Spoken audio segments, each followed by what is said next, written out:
Today I'm going to build a super powerful gaming PC, and since I'm an adult with bad spending habits, I decided to go all out for my first ever PC. But first, there's one big problem. I don't know anything about computers. So I started researching on how to build a PC and I had no idea what I got myself into. I was basically reading gibberish. But after many tutorials, a bit of luck, and an empty wallet, I was finally ready to start building. Although I didn't set a budget for this build, I wanted to put a major focus on the processor and graphics card for the best possible video game productivity performance. And so the build starts with a motherboard, which connects most of the components together. I chose the ASUS ROG Crosshair 8 Dark Hero X570 because it should future-proof my PC for a while, and I thought it'd be funny to pick a board with the name that pretentious. Free stickers, let's go!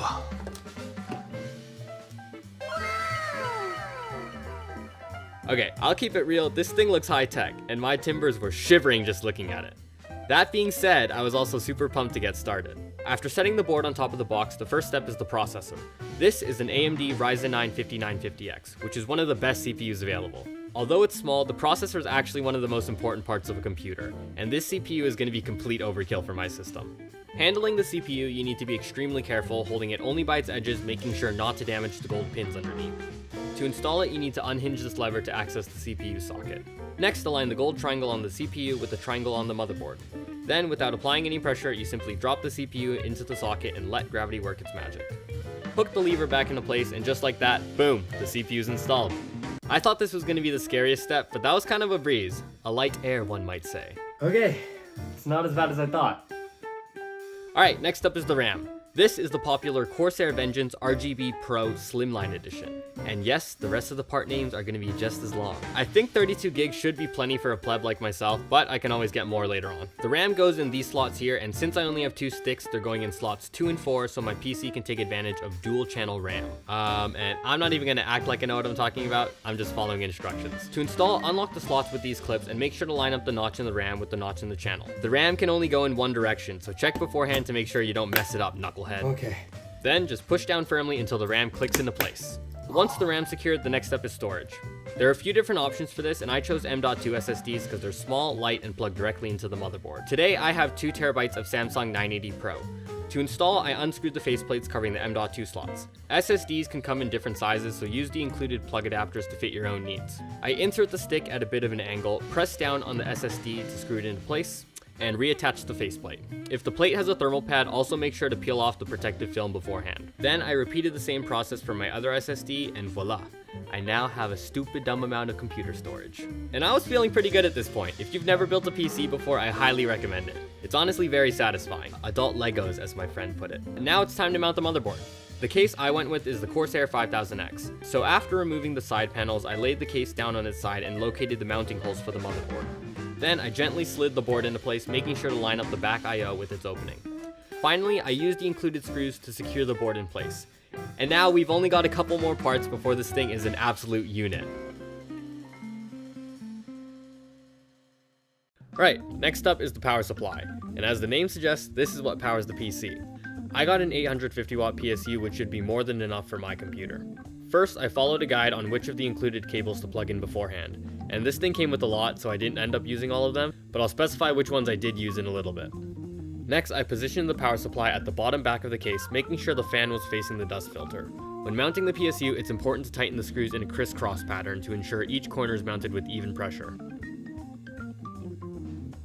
Okay, now we move on to the CPU. Just like SSDs, there are a few different options for cooling. Air coolers, which use fans, liquid coolers, which circulate coolant around the case, and all-in-ones, which are kind of like an air-liquid hybrid. I went with the Corsair Elite Cappelix AIO because it seemed like a happy medium, plus it was one of the prettiest coolers available.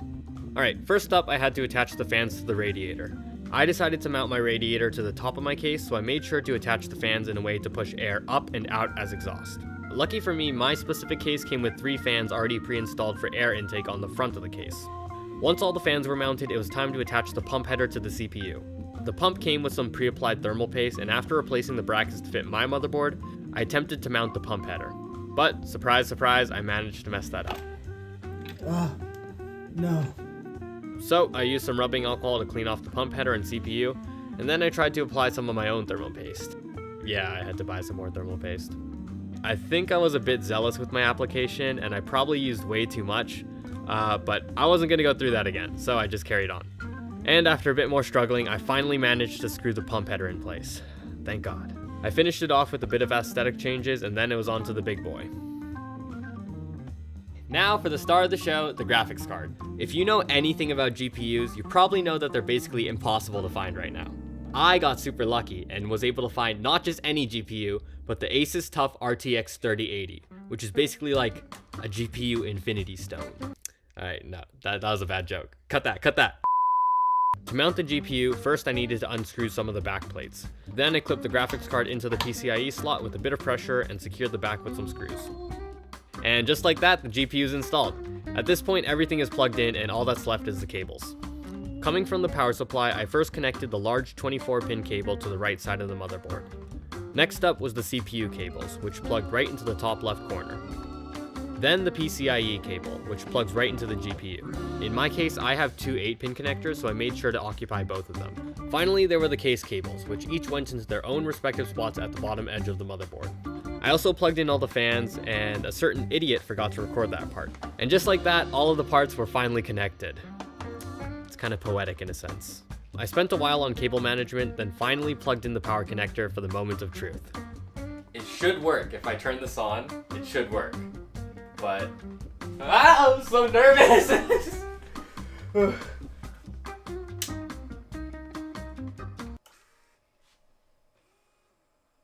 Yes!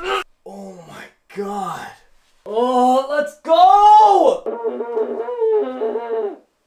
I know, I'm as surprised as you are. I didn't f it up. Let's go! Alright, we're nearly there, stay with me. After plugging in my screen, keyboard, and mouse, and spending way too long trying to set up Windows, I finally installed the OS and all of the necessary drivers. Then I ran a user benchmark test, and this thing knocked my socks off. God damn! Oh my god, look at these numbers! And now I can finally fulfill my dream of becoming a pro gamer. Finally, I put the side panels back on and peeled the plastic to officially take this from a build to a built. I'm so happy with it. The process was definitely a lot, but my Fortnite Roblox machine is complete. Hello, yes, it's me, the guy who posted 2 videos and disappeared for a year. And if you remember me, hi, I'm back. Okay, you're probably wondering, where the hell have you been the past year? And my answer, I'll tell you when you're older. Maybe in a future Q&A or something. Subscribe to find out. But all that matters is I'm back now, harder, better, faster, stronger than ever. And this time, I'm just gonna go all in. I swear more videos are coming. So if you like this one, drop a like, comment, subscribe, hit the bell, and follow me on Instagram if you want. And yeah, let me know what you guys think of this thing. That's all from me, and I'll see you guys with the new video next year. Bye!